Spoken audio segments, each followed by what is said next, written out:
Tatlo ka mga suspek nga nagtiro patay sa retired army kag supervisor sa Gold Cloud Security Agency ang nadakpan.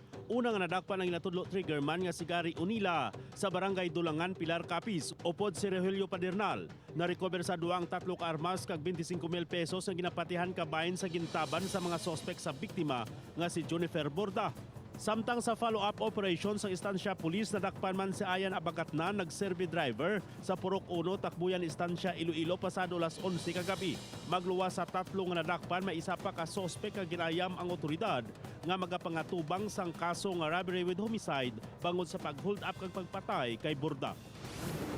Nagtugas ang pagpugok sang trapiko ang pagkarambola sang 8 ka mga salakyan sa Circumferential Road, Barangay Takas, Haro, Iloilo City kagabi. Nadulaan sang preno ang 10-wheeler truck gani nabungguan sini ang ginasundan nga series bus, tubtob nga nagbinungguanay ang mga nagsundanay nga mini truck, duha ka pampasahero nga jeep, motorsiklo kag SUV. Napilasan ang isa kasakay sang motorsiklo, gilayon man ini nga gindala sa ospital para nga mabulong. Ginbuksan na ang Community-Based Intervention Disability Unit Therapy Center sa San Jose Antique kadungan sa pagsaulog sang 42nd National Disability Prevention and Rehabilitation Week. Prioridad nga buligan sang sentro ang mga bata nga PWD nga may mga cerebral palsy, epilepsy kag iban pa.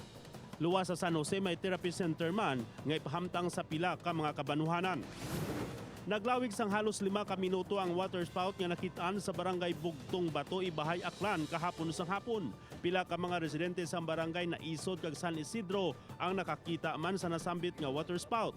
Wala man sang may na-report nga nahalitan sa insidente. Ang waterspout ang kaangay sang buhawi nga nagatuhaw sa dagat o kun tubig, ilabi na kun malain ang tiyempo.